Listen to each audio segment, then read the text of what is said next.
आदरणीय सभापति जी, संविधान के 75वें वर्ष में हम प्रवेश कर रहे हैं।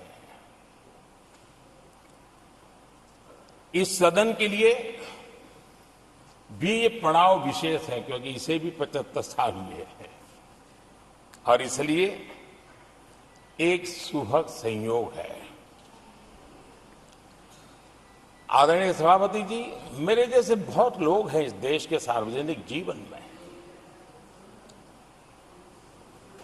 जिनके परिवार में कोई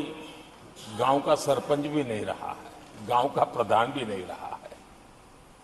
राजनीति से कोई सरोकार नहीं रहा है, लेकिन आज अनेक महत्वपूर्ण पदों पर पहुंच करके देश की सेवा कर रहे हैं। और उसका कारण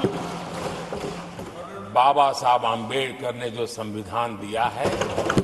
उसने हम जैसे लोगों को अवसर दिया है और मेरे जैसे अनेक लोग हैं जिनको बाबा साहब आम्बेडकर द्वारा दिए गए संविधान के कारण यहां तक आने का अवसर मिला है और जनता जनार्दन ने उस पर मोहर लगाई तो तीसरी बार आने का मौका मिल गया।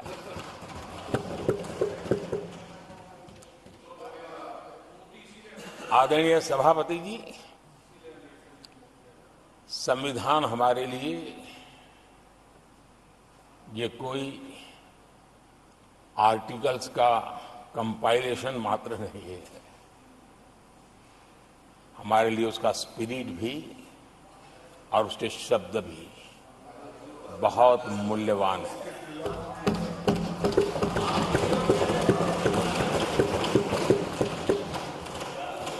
और हमारा मानना है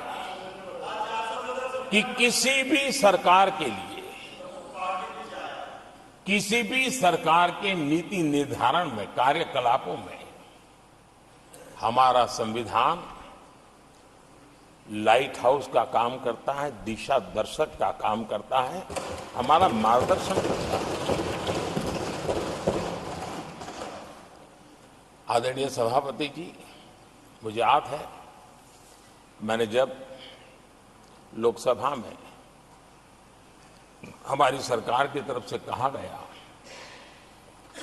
कि हम 26 नवंबर को संविधान दिवस के रूप में मनाएंगे,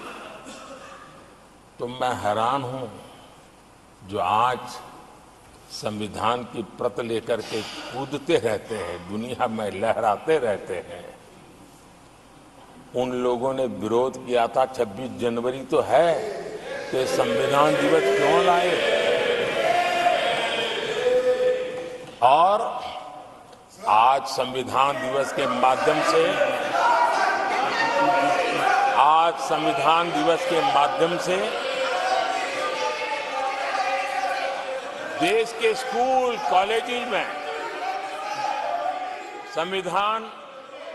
की भावना को, संविधान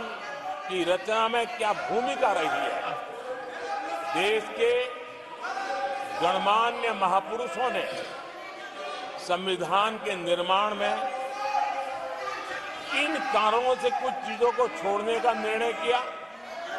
किन कारणों से कुछ चीजों का स्वीकार करने का निर्णय किया, इसके विषय में हमारे स्कूल कॉलेजेस में विस्तार से चर्चा हो, निबंध स्पर्धाएं हो, चर्चा सभाएं हो, एक व्यापक रूप से संविधान के प्रति